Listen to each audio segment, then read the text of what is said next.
Um, yeah, so our third talk comes from Michael Lysak and Brandon Meager, and it's titled Lessons from COVID-19, Decisions Based on Truthiness Need More Solid Foundations. And I'll turn it over to Michael and Brendan. Okay, so rather than trying to bounce back and forth between two people, which seemed crazy, we have pre-recorded 4 minutes, and then after which I will show, and then after that, Q&A, and come at us, guys, because we're going to be slightly controversial here. So let me see if I can make this work. And if it's working, great. If it isn't working, could somebody just scream and say, stop, let's do this again? So let's see.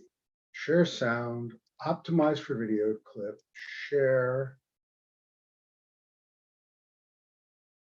And sloppy science, shortcut. We can't see it right now. A set of systems lessons from our present era. Okay, because Zoom was not behaving. Let's try this again. Stop share. Can't.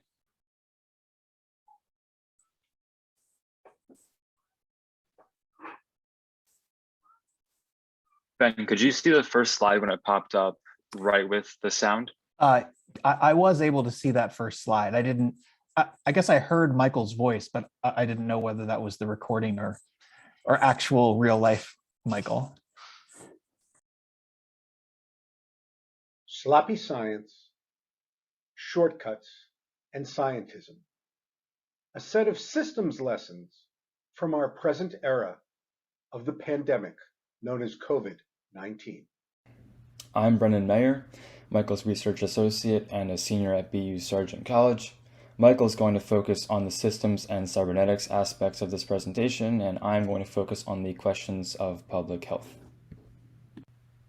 Sloppy science is the practice of science without attention to detail and rigor. Shortcuts are taken and used in place of time and diligence. Alternative choices are ignored due to their disruption to the already assumed conclusion or other reasons. Desired results exist because of political pressure, financial incentive, the fear of more people dying, or the cloud that comes from finding the cure. Bias abounds when the incentives are so strong. Desired results are found more often than not. Hydroxychloroquine was pushed as a cure for COVID-19 on the basis of sloppy science. Although many in the medical community warned that the conclusion was being pushed on the basis of a poorly designed study, as well as anecdotal evidence, the hope for a miracle cure resonated with journalists, decision makers, doctors, and scientists.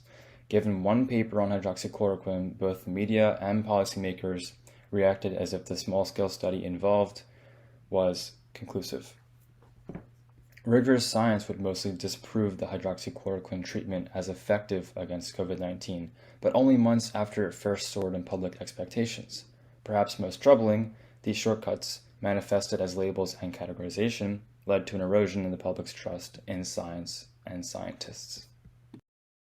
When the science is sloppy science, shortcuts, narratives, and pet theories are used to filter the observations seen, the methods and techniques employed, the narrative that is subsequently told, and all of it is packaged much like one of Stephen Colbert's truthies. It has to feel right. It's not that the data has to support it, but rather that the feelings must support it. Sloppy science is a science of shortcuts, dangerous shortcuts. Our goal must be to take the steps necessary so that the public can once again regain its faith in science. To do so means we need to bring back the notion of rigor. We need to bring back the continual asking of questions. We need to reassert that science is not about answers, but is about questioning. It's about a process. It's being open to say, I don't know. I don't yet understand. Come on this journey with me. We cannot have the false truths, the black boxes of sloppy science, work to destroy what has been the 20th and 21st century's greatest achievements, Science and technology have done wonders for mankind. Sloppy science, fear, doubt, all of those can work to destroy that. It is critical that we work to restore our trust in science itself. That trust can happen when we once again approach science from the perspective of systems, cybernetics, and asking questions. On behalf of Brendan and myself, thank you for listening.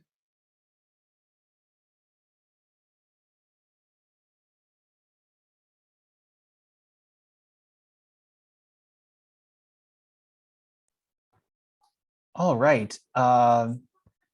Michael, okay, I was just going to ask you to maybe stop sharing your screens so we can see each other a bit better. So we've got plenty of time for questions, comments.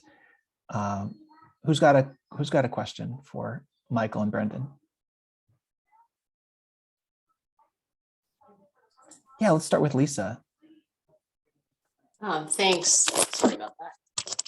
Thanks both of you for that. I had a question about, this is a fascinating thing to me, this idea of sloppy science and what the public believes, since we're talking about doing philosophy public, right? With the public. How is it that a member of the public is to determine or discern whether the science was sloppy or it was just the natural evolution of asking questions, getting answers, and iterating to what the truth is? And if it isn't up to the public, then how would they ever know what to do with the information? And how would not doing sloppy science be known? All right, I want to give you a couple of answers. So the first one is the media and the public officials who hold lots of press conferences are probably mostly responsible for science being sloppy. And that is not because the process of the science that was done is sloppy, but rather the media and the decision makers are too willing to jump to shortcuts, don't ask questions they should be asking, and treat the public as children and don't bother trying to explain things. So the answer to your question might be, have I been given enough information that I can recognize when a shortcut's being employed? And do I have the ability to ask what it is that makes that shortcut work? So to take the example of, say, hydroxychloroquine. Well, why are you telling me this works? Well, there's one study of 16 people. Well, if I heard that, I might ask a whole lot more questions, as opposed to, well, the most prominent scientist in France says it works, which actually doesn't say much. Or to use the new one, ivermectin. Ivermectin. Yeah. All right. So the studies there were all done from some kind of a meta study where people literally only read the abstracts and the summaries and put something together. And then when somebody in Nature and in Science actually did the in-depth work, it was all rebutted. So the reliance on the shortcut was bad science that then got repeated. So I come back to the lesson is, can we recognize when a shortcut's being used, and are we given enough information to be able to challenge what it is about it that allows it to work? All right, so our next question is from Bob Kirkman. Yeah, excuse me a second. Just a little pushback on that, and I don't know that it's the fault of public officials necessarily. Media might have more to do with it, but I think there's also a tendency of the human mind to prefer certainty to uncertainty, and to prefer simple linear explanations to complex systemic explanations. So I think that, talking to my mom through the course of the pandemic, she was a nurse, she should know better, but she, rejects vaccines. I won't be going home for Christmas this year. Rejects vaccines. Why not try ivermectin? That kind of stuff. And the tendency is to think that the unit of objectivity in the sciences is the study or the finding, as though one one statement by one scientist or one paper can stand alone. And it's partly fed by science journalism. It's like, and there's this almost kind of like sort of roll your eyes kind of cynicism about science. Like, oh yeah, this year they say red wine is good for you, but last year they said red wine is bad for you. So there's this mysterious they who offers these, pronouncements, and that's science, and that's objectivity. So no wonder people are, and in an emergency, people want certainty. They don't want, someone like, Anthony Fauci testifying before Congress, talking about all the things we don't know and all the things that are still up in the air based on his understanding of the scientific process, because he knows that the unit of objectivity in science is the process of a scientific community. That's the basis of objectivity. And so I think that there's a lot going on here that's not just like culpability on the part of public officials or the media. It's this whole tendency to oversimplify and focus on, striking findings rather than on, the long-term back and forth process. To which my reply is going to be something along the lines of, we deserve to be treated like adults. And when things are uncertain, it is much better to start off by admitting that they're uncertain and keep that out there. We did not know very much about this disease when it started. And instead, we got a whole bunch of officials who assured us they were going to have it under control. It was going to be under control quickly. All was well. And I'm sorry, that was a bunch of BS. And it's led to a whole lot of other problems. And if we were going to put that back into the academic realm, allowing the students to tell us what it is we should be teaching is the same kind of a mistake. We went to school and have however many years of experience, and they're just showing up. Yet our experience is being discounted because they're the consumer and the consumer should be right. So the notion that we should give in to this demand for simplicity and certainty when the actual context is uncertain and unknown is a willingness to accept that the consumer is right, when in this instance, the consumer is wrong. So I'm going to, go ahead.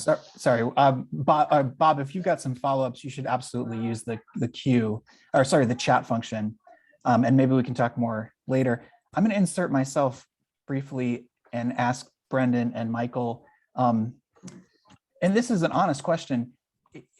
Isn't the concept of sloppy science too sloppy? Don't we actually need more precise conceptualization to make sense of what's going on here? I mean, philosophy of science and social epistemology and research ethics offer us a lot of ways of critiquing things. And does the concept of sloppy science help us?